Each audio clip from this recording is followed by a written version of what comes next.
एक बार फिर से स्वागत करते हैं आपका ससा एडटेक चैनल में। पिछली क्लास में हमने नाउन चैप्टर पढ़ा था और इस क्लास में हम प्रोनाउन चैप्टर पढ़ेंगे। देखो, प्रोनाउंस वर्ड्स हम यूज क्यों करते हैं, क्या जरूरत पड़ती है प्रोनाउन वर्ड्स यूज करने की। इससे पहले जब हम नाउन चैप्टर पढ़े थे, अगर हम बार बार क्या करें, नाउन वर्ड, कोई भी नाउन वर्ड है, जैसे ससा एडटेक ही ले रहा हूं, मैं कहूँ Sasa Edtech provides best knowledge as a coaching centre. Sasa Edtech is situated in Prayagraj, Sulemsarai. Sasa Edtechs has good teachers. अब यहाँ पे मैं बार बार ससा एडटेक यूज कर रहा हूँ, इससे क्या होगा, हमारा जो नाउन वर्ड है वो रिपीट होने की वजह से कम अच्छा लग रहा है, सुनने में भी कम अच्छा लग रहा है। इसकी बजाय मैं कहूँ Sasa Edtech provides good teachers, it is situated in Sulem Sarai Prayagraj and it has best teachers. तो अब यहाँ पे जो ससा एडटेक है उसके प्लेस पे मैंने इट यूज कर लिया है। तो यही हम प्रोनाउन की डिफिनीशन यहीं से निकल के आती है। Pronoun is a word used in place of noun. Pronoun is a word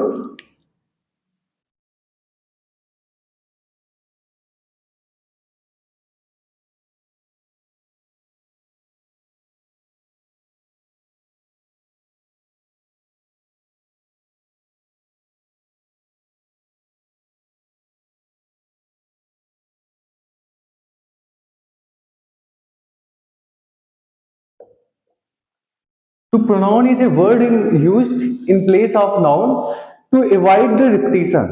क्या करते हैं हम, ताकि रिपीटिशन को अवॉइड कर सकें।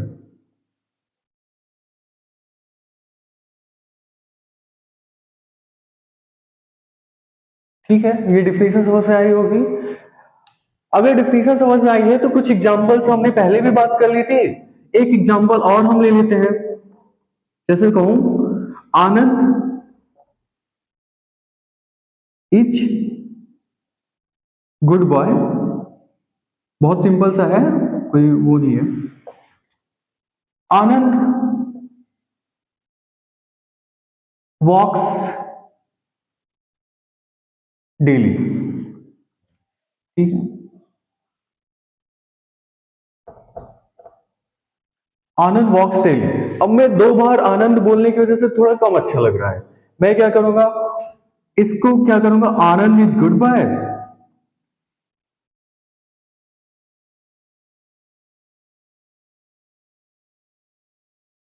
एंड ही वॉक्स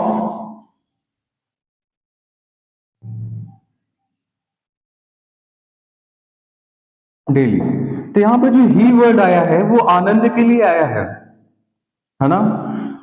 इस तरह से हम रिपीटिशन से भी बचते हैं और नाउन के प्लेस पे हम जो वर्ड्स यूज करते हैं उन्हें प्रोनाउन कहते हैं। तो मुझे लगता है ये कंसेप्ट, प्रोनाउन की जो डिफिनेशन है, एग्जांपल्स है, वो समझ में आए होंगे। आगे हम चलेंगे, प्रोनाउंस के टाइप्स को पढ़ेंगे, कितने टाइप्स के प्रोनाउंस होते हैं। ठीक है,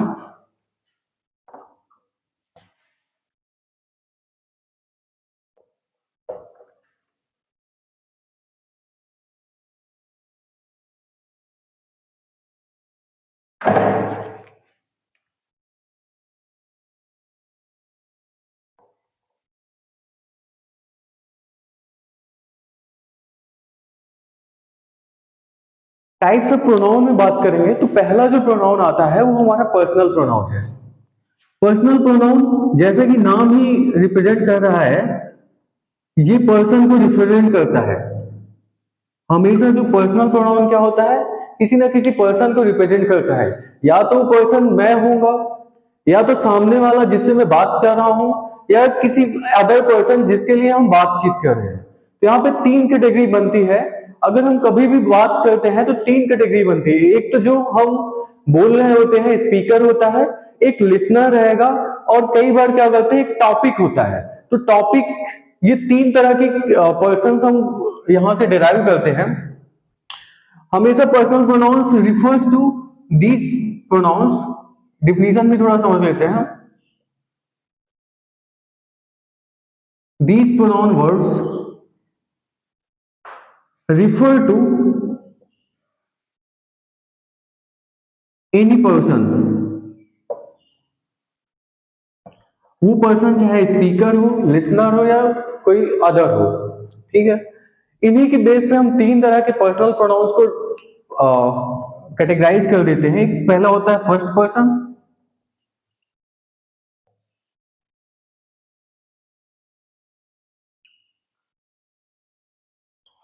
दूसरा होता है सेकेंड पर्सन,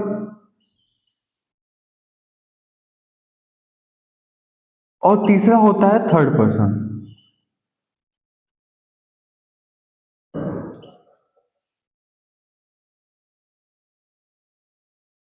अब देखो, इसको कोई रोट लर्निंग की बात नहीं है। मैं क्या करूंगा, इसको कैसे कैसे मैं निकालूंगा। तो देखो, हर पर्सन क्या करता है ना, खुद को हमेशा फर्स्ट रखता है। क्या करता है, जैसे मैं भी होऊंगा तो क्या करूंगा, मैं अपने को फर्स्ट रखता हूं, या मेरे जैसे कई ग्रुप होंगे तो हम क्या करेंगे, वी को फर्स्ट रखते हैं। आप लोग भी ऐसा करते होंगे। तो मैं आई और वी को फर्स्ट पर्सन में रख देता हूं। आई और वी किस में रहेंगे, फर्स्ट पर्सन में। फिर जो सामने वाला पर्सन है उसको यू में रख देते हैं, वो सेकंड पर्सन में हो जाएगा, है ना। बाकी जितने भी बचते हैं हमारे, वो सब थर्ड पर्सन में चले जाएंगे। तो एक बार फिर से समझते हैं कि कोई रोट लर्निंग नहीं है। हमेशा हम लोग हैबिट भी होती है कि हम खुद को क्या करते हैं, फर्स्ट रखना चाहते हैं, और वहीं से हम क्या करेंगे ना, फर्स्ट पर्सन में आई और वी रख लेंगे, सामने वाले को सेकंड बोल देते हैं, तो यू सेकंड पर्सन में आ गया, और बाकी जो बचे वो थर्ड पर्सन में। जैसे कि हमारा ही है, सी है, ईट है और दे है, ठीक है। एक चीज और याद रखना कि देखो, सिमिलर के लिए हम क्या करते हैं, आई है, यू जो होता है वो प्लूरल और सिंगुलर दोनों के लिए यूज हो जाता है, और ही सी इट ये तीनों क्या है, सिंगुलर के लिए है, ठीक है ना। आई सिंगुलर के लिए है, यू सिंगुलर और प्लूरल दोनों के लिए यूज हो जाता है, और ही सी इट ये तीनों सिंगुलर है, बाकी वी और दे प्लूरल में है। तो first person, second person, third person ये भी समझ में आ गया पर्सनल प्रोनाउन में, ठीक है। एग्जाम्पल्स वही पहले वाला ही काम कर सकता है। जैसे Anand is a good boy, तो he is a good boy, Anand की प्लेस पे ही वर्ड आया है, और एग्जाम्पल हम समझ सकते हैं।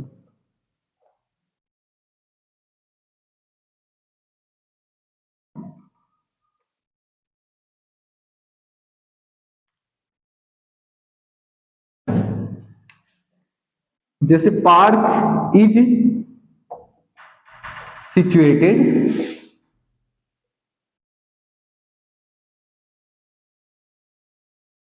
इन प्रयागराज। तो यहां पे जो नाउन वर्ड आया है वो पार्क है। पार्क की जगह हम क्या यूज कर सकते हैं, it. It is situated in Prayagraj. तो ऐसे हम बात कर सकते हैं। वैसे इट थर्ड पर्सन में आता है, जैसा कि हमने पहले देखा। आगे हम पर्सनल प्रोनाउंस जैसे ही क्लियर होता है हम आगे बढ़ेंगे दूसरे प्रोनाउंस पे। पर्सनल प्रोनाउंस के बाद आता है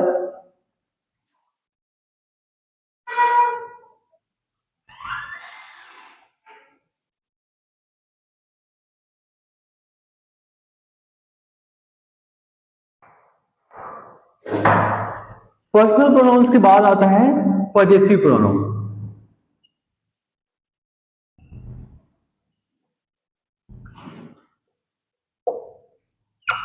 पजेसिव प्रोनाउन में क्या पढ़ेंगे हम, देखो जैसे पहले हमने पर्सनल प्रोनाउन पढ़ा था, आई पढ़ा था, वी पढ़ा था, यू पढ़ा था, ही पढ़ा था, सी, इट और दे।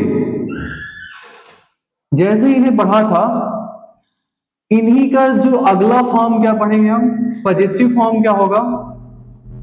आई का तो जैसे माइन होता है, वी का आवर्स होता है, यू का योर्स होता है, ही का हिज होता है, सी का हर होता है, इट का इट्स होता है, दे का देयर्स।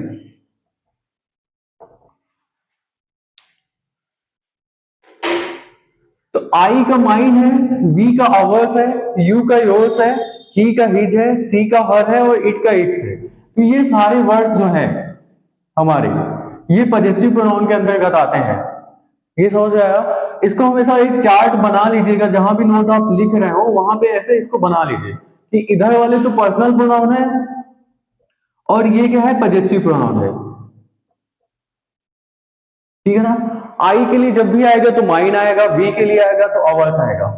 पजेसिव प्रोनाउन क्या होता है, जब भी हम कभी रिलेशन शो करते हैं किसी भी ऑब्जेक्ट से, तो these words, these pronoun words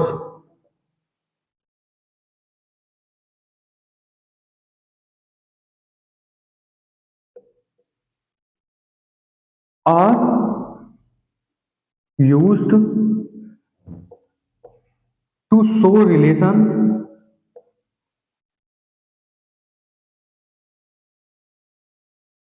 with any object।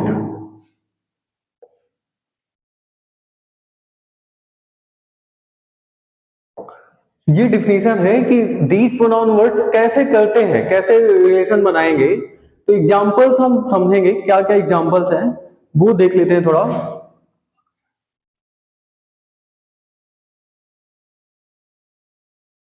ठीक है, एग्जांपल्स पजेसिव प्रोनाउन में क्या हो सकते हैं, जैसे yellow house is mine.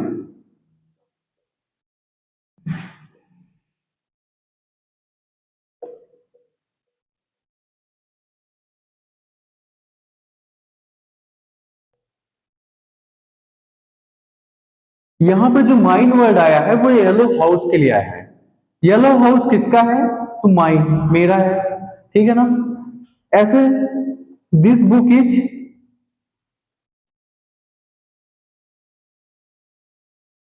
His.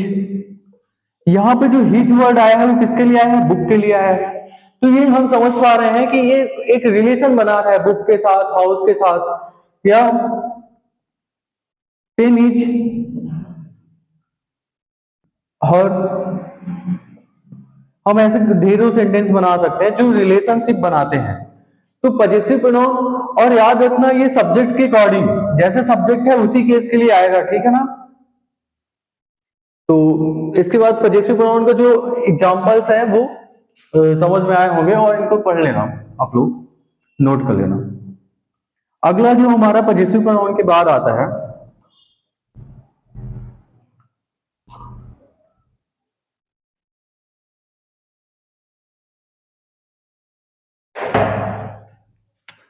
वो आता है रिफ्लेक्सिव प्रोनाउन।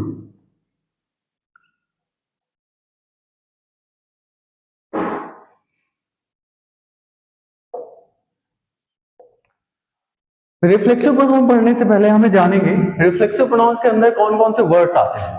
जैसे हमने आई के लिए माइन देखा था, वैसे ही हम अब रिफ्लेक्सिव प्रोनाउंस के अंतर्गत कौन कौन से वर्ड्स आते हैं उनको हम देखेंगे।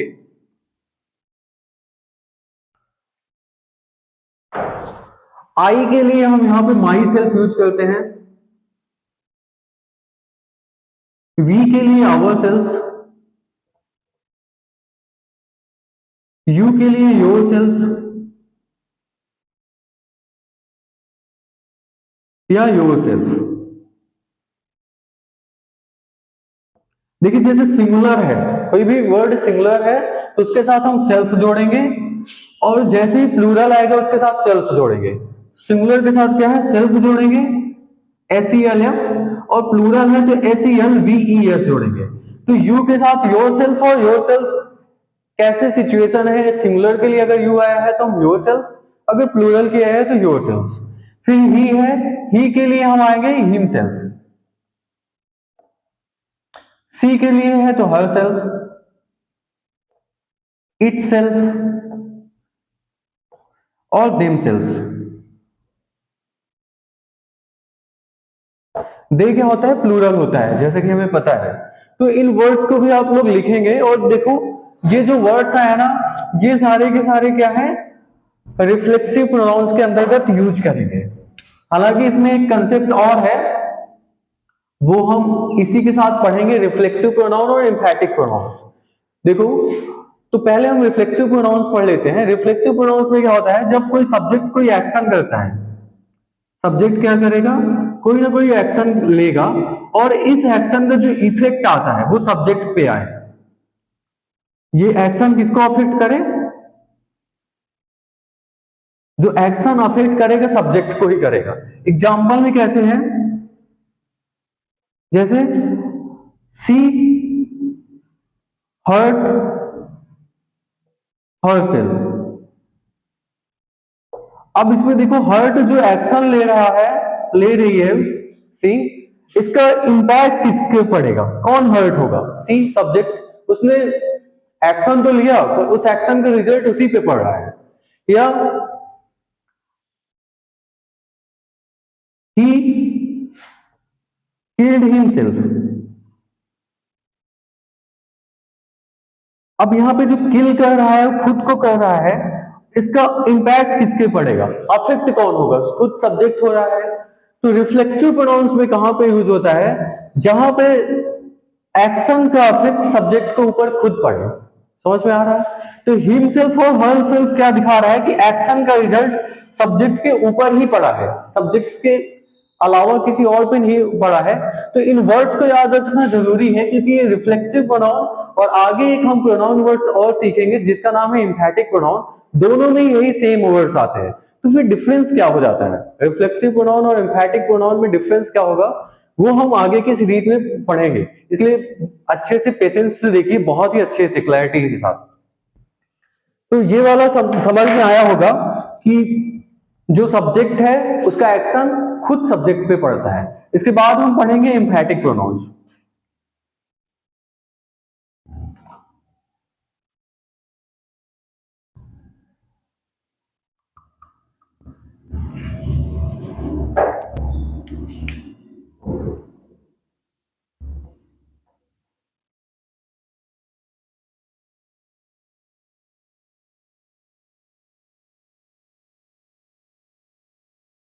याद रखिएगा जो ये रिफ्लेक्सिव प्रोनाउन के लिए हमें वर्ड्स लिखे गए थे, यही वर्ड्स फिर से एम्फैटिक प्रोनाउन में आ जाते हैं, ठीक है ना। पर एम्फैटिक प्रोनाउन का जो पर्पज होता है वो चेंज हो जाता है। क्या चेंज हो जाता है, एम्फैटिक प्रोनाउन का पर्पज चेंज हो जाता है।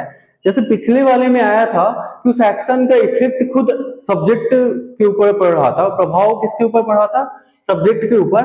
इंफैटिक प्रोनाउन में क्या होगा, जो सब्जेक्ट होगा ना वो अपने ऊपर थोड़ा सा इंफेसिस डालने के लिए, जोर डालने के लिए, जैसे मैं क्या करता हूँ हमेशा अपनी मदर से थोड़ा झूठ बोलने की कोशिश करता हूँ। मैं कहूंगा कि देखो मम्मा मैंने ये काम खुद किया है, देखो ये मैं खुद से करता हूँ। तो यहां पे हम क्या करेंगे, इंफैटिक प्रोनाउंस होता है ये वो these pronoun words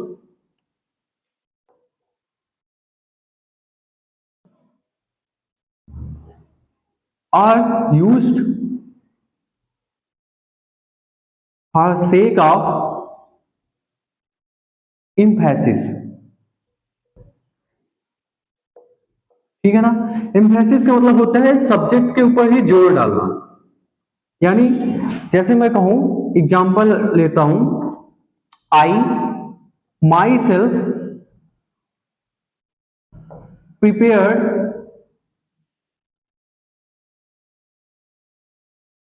this food या दिस बिल्डिंग। यहां पे क्या है, आई के जस्ट बाद माई सेल्फ वर्ड आता है और ये क्या करता है, एक जोर दे रहा है आई के ऊपर कि देखो मैंने ये काम किया है। या he himself completed the task. यहां पे जो हिमसेल्फ वर्ड आया है वो ही को जोर दे रहा है। तो यहां पे एक और डिफरेंस हमें समझ में आया कि इंफैटिक प्रोनाउंस में जो माई सेल्फ है, अवर सेल्फ है, योर सेल्फ है, ये जस्ट आफ्टर सब्जेक्ट आ जाएंगे। जैसे ही कोई सब्जेक्ट आएगा उसके बाद तुरंत ही लग जाते हैं। लेकिन रिफ्लेक्सिव प्रोनाउंस में क्या था, वो वर्ब्स के बाद लगते थे। जो माई सेल्फ है या अवर सेल्फ है, ये वर्ड क्या करते थे, वर्ब के बाद लगते थे। तो ये डिफरेंस है एम्फैटिक और रिफ्लेक्सिव प्रोनाउंस में। आई होप कि समझ में आ गया होगा। एक बार हम थोड़ा एग्जांपल के माध्यम से रिफ्लेक्सिव और एम्फैटिक के बीच थोड़ा और डिफरेंस समझ लेते हैं, क्योंकि इतनी जल्दी क्लैरिटी आना पॉसिबल नहीं है। तो हम क्या करेंगे, एम्फैटिक और जो रिफ्लेक्सिव है दोनों के एग्जांपल समझ लेते हैं, है ना। सी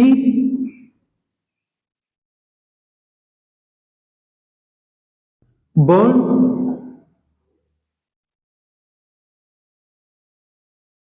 herself, इसमें है सी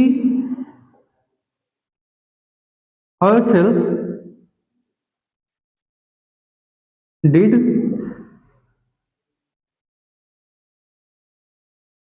the job। तो कोई जॉब है, कोई टास्क है, उसको खुद से किया है। यहां पे पहले वाले में सी है, ये क्या कर रही, बर्न कर रही है, और थोड़ा निगेटिव है तो लेकिन हमें यूज करना पड़ा है हर्सेल्फ के साथ। यहां पे क्या है, ये बर्न कर रही है, एक्शन है बर्न करने का।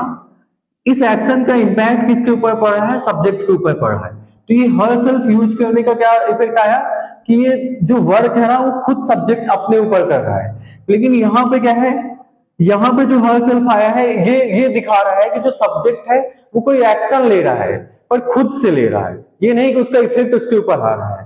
तो ये डिफरेंस है। ऐसे और भी डिफरेंस, जैसे इसने खुद से काम कंप्लीट किया है तो ये एक डिफरेंस है। आगे हम लोग अगले प्रोनाउन की ओर पढ़ेंगे।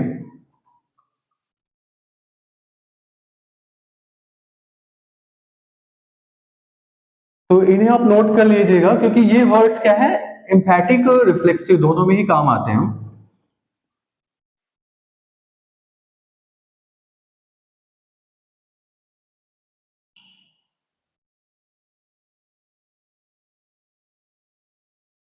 आगे हम बढ़ेंगे डिमॉन्स्ट्रेटिव प्रोनाउन।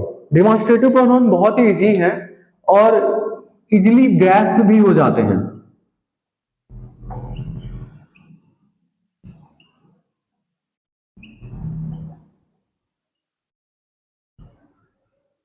इनमें सिर्फ 4 वर्ड्स याद करने हैं आपको, बहुत ही इजी प्रोनाउन है, इससे इजी कोई प्रोनाउन है नहीं।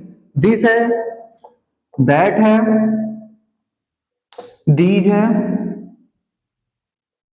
दोज है। दिस किसके लिए यूज करते हैं हम, यूज इनके जान लेते हैं सारे वर्ड्स के। दिस वर्ड यूज होता है कोई भी चीज जब पास की होती है, नियर ऑब्जेक्ट्स होती है और सिंगुलर हो, तो सिंगुलर वर्ड्स के लिए हम इसको यूज करेंगे।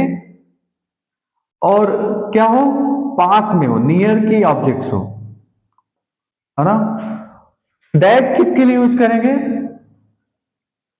कोई भी ऑब्जेक्ट है, ये भी सिंगुलर के लिए ही रहेगा, पर क्या है ऑब्जेक्ट थोड़ा सा डिस्टेंट में होता है, दूर होता है हमसे, तो हम इसको दैट यूज करेंगे। फिर दीज कहां पे यूज करेंगे, तो जब ये प्लूरल के लिए है, और ये सब जब कोई भी चीज ऑब्जेक्ट पास में होती है, नियर के लिए। दोज क्या है, दोज भी प्लूरल है, और जब कोई प्लेस डिस्टेंट में होती है। तो याद रखना कि दिस क्या होगा, सिंगुलर है, दीज सिंगुलर है, और that plural, those plural.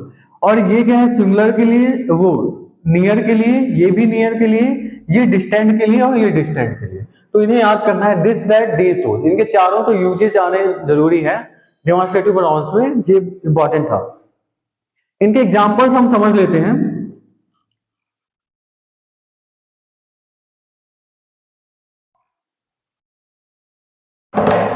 Examples में जैसे आएगा,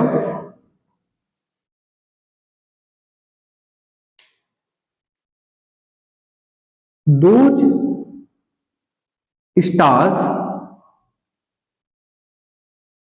आर ब्राइटनिंग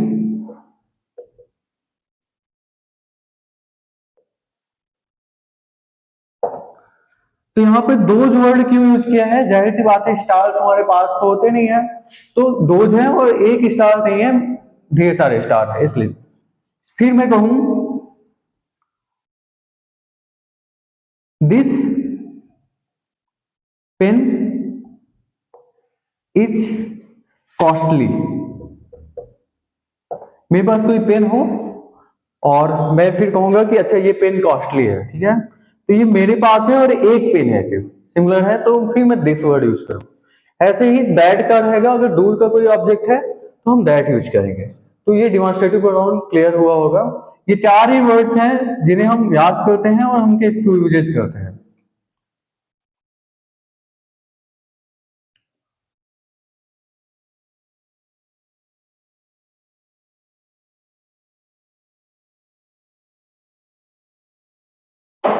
डिमॉन्स्ट्रेटिव के बाद हम पढ़ेंगे इंडिफिनिट प्रोनाउन। इंडिफिनिट प्रोनाउन कई जगह पे हम यूज करते हैं। जैसे ही हमें क्या हो, सब्जेक्ट क्लियर नहीं होता, जैसे मेरे घर में कोई आया है, अब मैं कोई वर्ड, कोई कंफर्म नहीं है कौन आया है, कोई डॉग आया है, कोई मेरी मामा जी आए हैं या कोई रिलेटिव्स कौन आया है, पता नहीं है। तो जब हम ऐसे प्रोनाउंस यूज करते हैं, ये प्रोनाउन वर्ड्स क्या है, एकदम फिक्स नहीं बताते, किसी को पता नहीं चलता कि कौन आया है, एकदम एग्जैक्ट नहीं पता चलता, पर्टिकुलर्स नहीं पता चलता, वहां पे हम इंडिफिनिट प्रोनाउंस का यूज करते हैं। तो इंडिफिनिट प्रोनाउन जो हमारा आता है वो नेक्स्ट आता है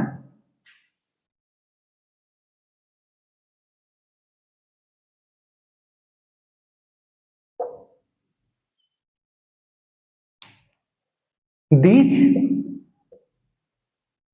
pronoun words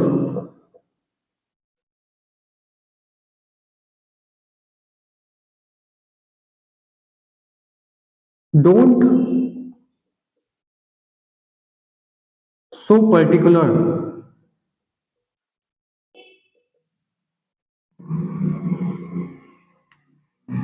पर्टिकुलर्स को शो नहीं करते हैं या पर्टिकुलर को शो नहीं करते हैं। तो ये प्रोनाउन वर्ड्स जैसे कि कौन कौन से वर्ड्स आते हैं, जैसे वन है, नन है, समवन है, समथिंग है,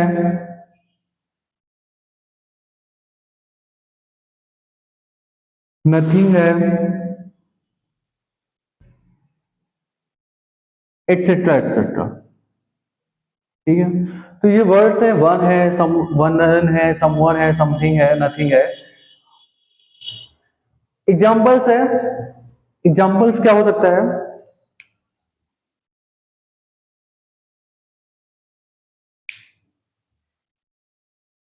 one has got, gotten, injuries. इसमें क्या है, वन किसी को इंजरी हुई है, पर लेकिन कौन है वो हमें ये वर्ड रिप्लिकेट नहीं कर रहा है, रिफ्लेक्ट नहीं कर रहा है, एकदम करेक्ट नहीं रिफ्लेक्ट कर रहा है कि कौन है। तो यहाँ पे जो वन वर्ड हुआ है वो इंडेफिनिट प्रोनाउन है। ऐसे ही हम कह सकते हैं,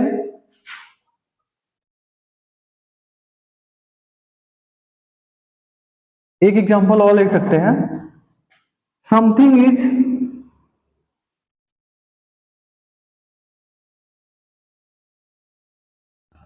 lying down